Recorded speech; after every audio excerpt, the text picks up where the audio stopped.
Hello, it's Monday, April the 18th, and we are fast running out of Revelation, and we're in chapters 21 and 22 in the next couple of weeks, and then we will be done. This week we will look at chapter 21 and run through to verse 5 of chapter 22. And today, I simply want to talk a little bit about the nature of the language, the apocalyptic language that John uses here.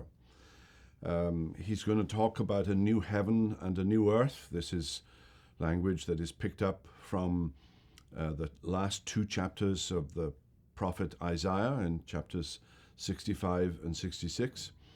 And there's also a reference to the new heavens and new earth in 2 Peter chapter 3.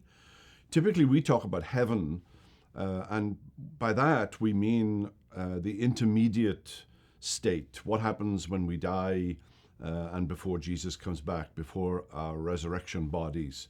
And so we need to distinguish between heaven, the place we go to when we die, and the new heavens and new earth. And what does that look like?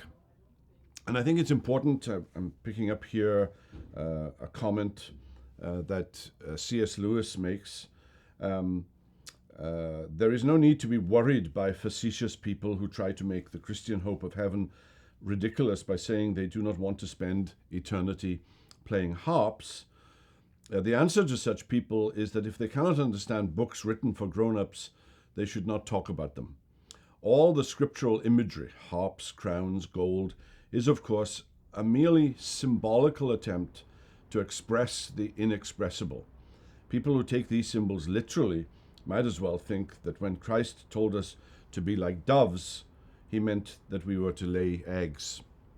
Well, that's C.S. Lewis in Mere Christianity. He wants us to grasp the nature of the language here, and that these are symbols and images, many of them, if not most of them, drawn from passages of the Old Testament to describe what the ultimate goal of redemption is, the creation of a new heavens and a new earth. Understood, I think, as a restoration rather than a complete destruction of the physical cosmos in which we live, but a restoration. Imagine going back to Eden, to paradise. Removing all that is sinful, removing all that is the object of the curse.